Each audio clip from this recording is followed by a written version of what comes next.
Hello, this is All Rats with Team 4545 League, analyzing the game between Augusto Caruso and Siberica. This was played in team event number 53 in the fourth round under 2200 section. Let's see what happens. Okay, we've seen this before. Looks like an accelerated dragon to me. Yep, that's what it's going to be. So white has a chance to get c4 in, making the Moroxy bind type position. It does cost a tempo to do that, but it can be beneficial. And I always like this maneuver, knight back from d4 to c2. I've used it myself in symmetrical English positions, and this is certainly very close to a symmetrical English by transposition. White would need to fianchetto his king bishop to do it, but that can be done.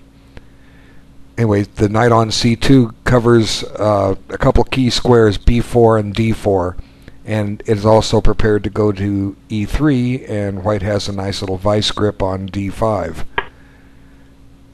Okay, so white plays bishop e2. Now it's staying more in a Moroxy bind, less of a symmetrical English, but a lot of the principles apply.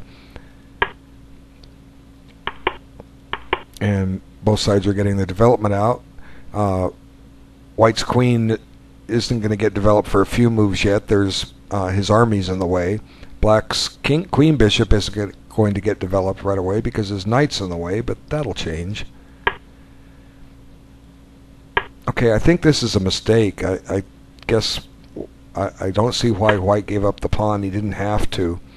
F3 is just safe and solid, and it goes with the spirit of the opening. I guess maybe he's afraid of queen b3, or I'm sorry, queen b6, but that's a pawn that black can't really take, so just park the king in the corner.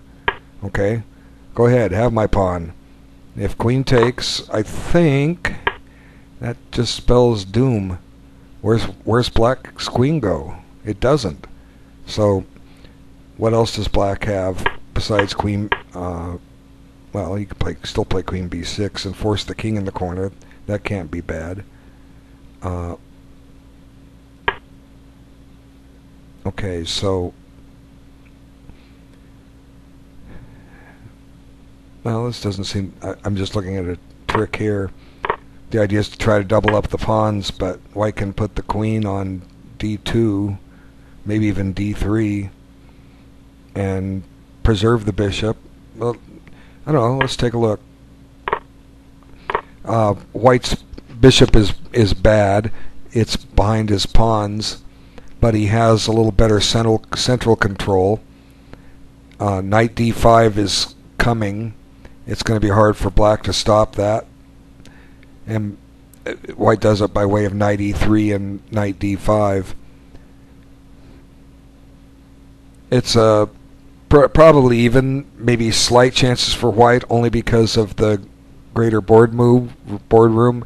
He's going to have to try to play for knight d5 and c5 so that bishop on e2 can get activated, or maybe at some point play f4 and put it on f3 and try to activate it on the long diagonal. But anyway, this didn't happen. I'm not sure if it's theory. Both sides are moving quickly, but b4 just doesn't smell right. I don't see justification for giving up a pawn for nothing, because that's what white gets, is nothing. Black's just a clear pawn ahead, and ideally we should go on to victory. Okay, so is e5 necessary? Well, it neutralizes the black squared bishop on b2. Black has exchanged his off. That came at some risk. So this neutralizes that bishop. It does create a weakness on d6, but that's something black can survive. So nothing wrong with what he did. Okay. a3, just so the knight can move and b4 won't hang. And black just continues his development. I can't criticize any of these moves. Okay, now the one drawback with e5 is apparent. White has occupied the outpost d5 with his knight, so black's got to deal with that, and it can be done with. He starts by undermining it. And this seems good because it's threatening to take a pawn on e5, and if black takes on f4, white's got that diagonal reopen. Queen d4 looks menacing if f takes or e takes f4. Okay, so black gets rid of the knight, and now I guess white's getting his pawn back. So could black have improved his play in the last few moves so he didn't have to give back his pawn? Well, maybe e5 was premature. Maybe taking on d5 was premature. I don't know. The players can sit and tell us more. They're invited to participate. That's why this thread is here. So white now gets his pawn back and has made great inroads here. He now has the bishop pair. The board has opened up a little bit for them. And he has a pass pawn on the 5th rank. Black in turn has an active knight on f3. I'm sorry, on e4, and has kingside pawn majority, but that's far off from being utilized. Okay, now black gets the pawn back right away. I know that white got his pawn back. I just didn't realize how quick it came. So black's still a pawn ahead. I apologize. But white's going to get it back. It's just the way that white played it didn't work out. Now the bishops are totally open, so losing that pawn wasn't all that critical. The bishops have plenty of scope now, plenty of influence. How should white play this? Well, white's going to be hard pressed to win, so a draw is okay. And the best way to get a draw is to try to strive for an ending with bishops of opposite colors. But those aren't that easy. Okay, to do it, white must trade his light squared bishop off for the knight. Okay? If he trades the dark squared bishop off for a knight, he's just a simple pawn down. And what black can do in the meantime is use his rooks, and if white is successful in getting opposite colored bishops, keep the rooks on, because the attacking side is a piece ahead. So what black needs is to get his bishop activated. So just imagine for a moment in this position with nobody to move, take off the light squared bishop for white and replace black's knight with his bishop. Okay, now the bishop is as active as it can be. It's sitting there on e4, and white's not getting rid of it, period. And at the same time, black could chase the dark squared counterpart out because it can't be supported with a pawn. So if the king side opens up a little bit more, if either side, with both having a bishop that's raking across the king side, if either side can get any kind of an attack going, they're a piece ahead. The attacking side is a piece ahead. That's the rule with bishops of opposite colors, while there are other pieces on the board. So let's see what happens. And white goes immediately for the strategy. Now, unfortunately, black can't play bishop d5 here. So he either has to accept going into bishop opposite colors or retreat the knight. And where do you retreat the knight to? Wow, you don't. Well, you do, knight f6, but that just hangs b7. So black is going to have to give back the pawn, and I just called it a little early. And white's in no hurry to take it off. And now this just it takes away the fluidity of the black pawns, but maybe black has just decided it's okay for a draw too now, and I'm gonna have my light squared bishop versus your dark squared bishop, and I'm just not gonna let you in. Well, maybe he could have offered a draw, or maybe he did and it was declined. But now a set of rooks come off, and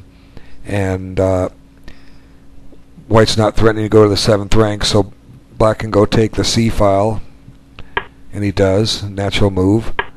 And now white just comes up and says, I'm going to take your knight, and I'm going to take my pawn back, and the game's going to be a draw. And in effect, that's what happens. And really, and truthfully, honestly, that's what this game is. It is a draw, although both sides have to be careful just to make sure they don't walk into something unexpected. And I've seen it happen in these league games.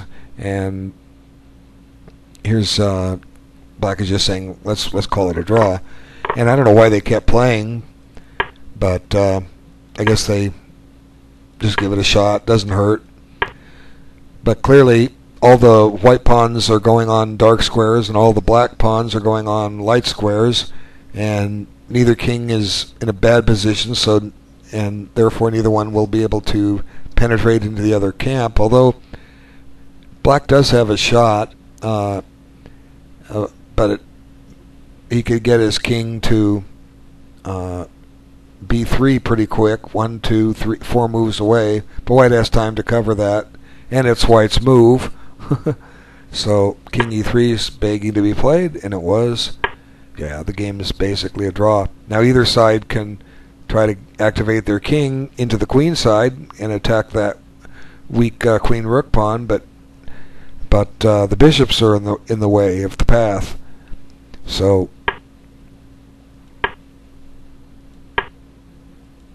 now white's threatening, or black's threatening to run into c4. So black decides he's going to go for g4 or g6. Boy, I'm really misnaming the squares and the pieces today. I do this all the time. You have to get used to me. But really, winning the pawn, what does it prove? Black just can win a3, but it doesn't really prove anything. He can't win the pawn on b4. So they just go and trade off another set of pawns. And black wins the a pawn, but what does he do? How does he proceed? Black just defends the pawn with bishop a5, and white can't. Black can't make any progress. Period. So here another pawn coming off just to convince the outcome is a draw, and that's what it is. It's a draw, and it was headed for a draw for a long time. So going back, it was risky for white to give up that e pawn, but he got away with it. There's definitely room for improvement there. Instead of playing e5 and causing a weakness, maybe just wait and see what white does. Let's go back just for the few minutes we have. Let's see, it was on move 13, and we're going to go back 61 moves. That should do it. Okay, so almost there. Yeah, that's where it was. Okay, let's consider for a moment what else can black do. Now, ideally, what white would like to do is play queen d4 and mate, right?